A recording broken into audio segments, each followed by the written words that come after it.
Welcome to Histology. Getting a letter of recommendation. While Roman legion recruits were usually between 18 and 23 years old, the Praetorian Guard requirements were a bit different. To join, candidates could be between 15 and 32. Because this unit carried such prestige, a soldier faced a tougher screening process than an ordinary legionnaire. One key step was getting recommendation letters from prominent figures. These letters were crucial in the selection phase and could open doors in the elite military sphere.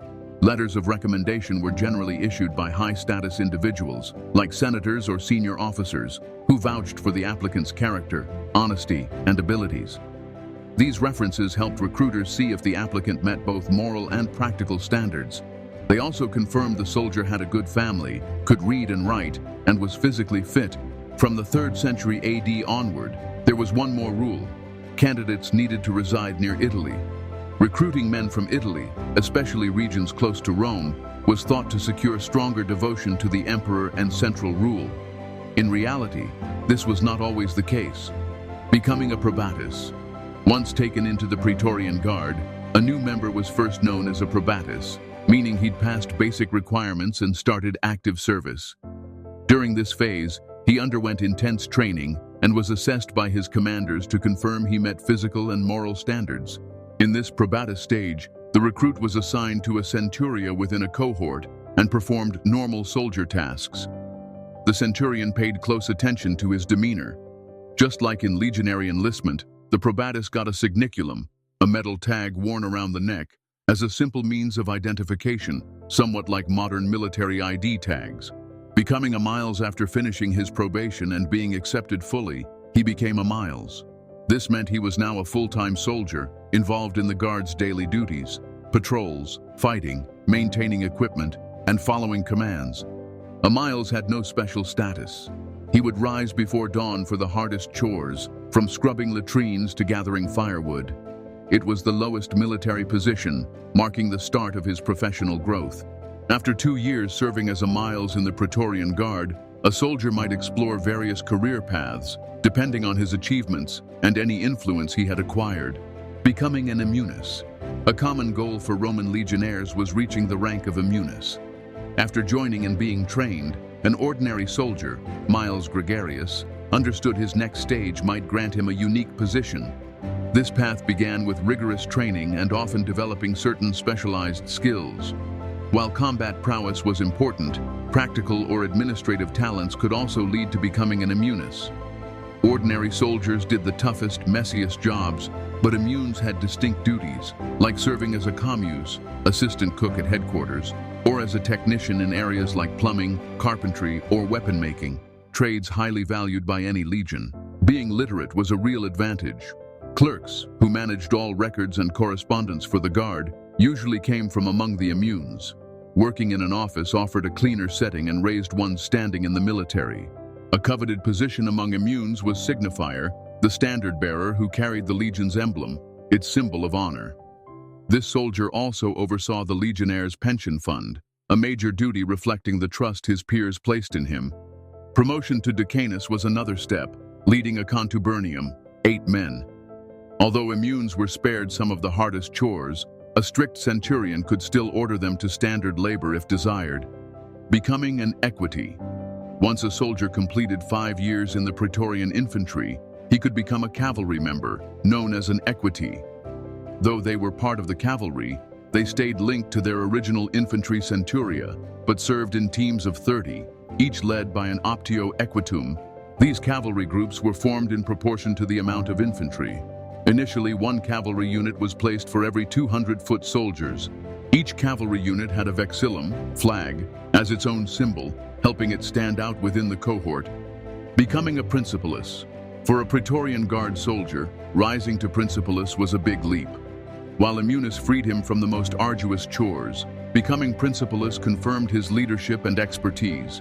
Naturally, not everyone could advance this far. Only a select few had the opportunity. After 2 years as an immunis, a soldier might move up to principalis. Their tasks could include serving as a tesserarius, in charge of sentry schedules, vital for preserving order and security. He gave out guard instructions, often noted on small pottery pieces called tesserae. This job ensured the unit stayed watchful at all times. Another position, optio, acted as the centurion's assistant, taking over if the centurion was absent or disabled. This was a key step toward higher command responsibilities.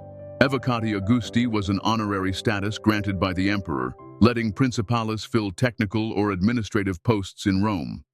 These soldiers could also become instructors or manage administrative tasks. They might then transfer to a regular legion and command a centuria, extending their service and career progress. Closer interaction with centurions made it more likely they could keep moving up. Principales typically enjoyed more relaxed years afterward, thanks to the respect and stability that came with the rank. Becoming a speculator. The speculatores were an elite force focused on surveillance, collecting data, and taking actions on behalf of the emperor and the military. With changes to Rome's communications, Augustus saw a need for a specialized group to gather intelligence and guard the empire. A Praetorian Guard included 10 speculatores, one for each cohort, embedding them firmly in the army. They scouted enemy lands, got key data, and informed leaders so strategies could be precise, especially in unknown or hostile areas.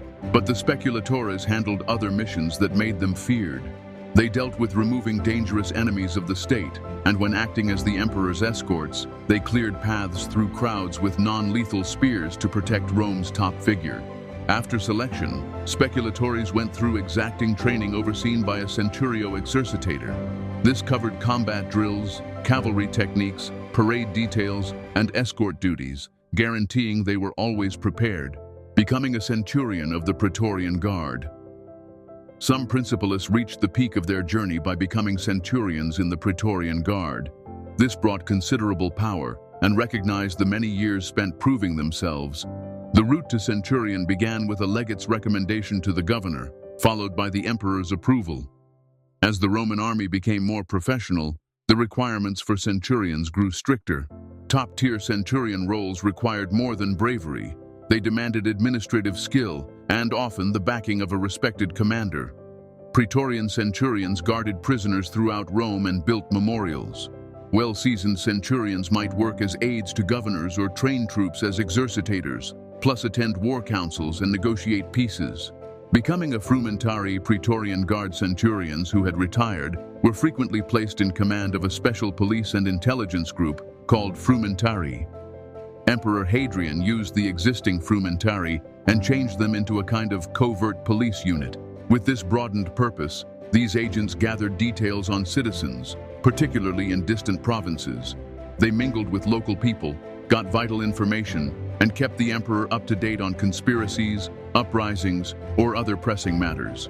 They reported to the Princeps Peregrinorum, a senior centurion who answered directly to the Praetorian prefect, the highest military and administrative authority in Rome. Other ranks, such as the sub-princeps, second in command, and the optio peregrinorum, support officer, helped maintain a well-run structure. This strong framework let the frumentarii operate smoothly and keep a firm grip on the empire's outer regions. Retirement. After a 16-year career in the Praetorian Guard, a soldier finally retired.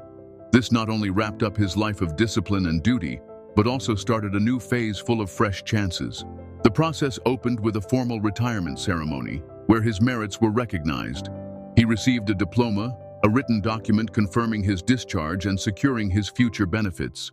Then came the final payment, known as a premium, to reward his loyal service and support him as he returned to civilian life. Besides the money, many long-serving Praetorians were granted land. This gave them a way to settle and farm, making it easier to adapt to life outside the military. If you enjoyed this video, please like it and subscribe to our channel. See you in the next one.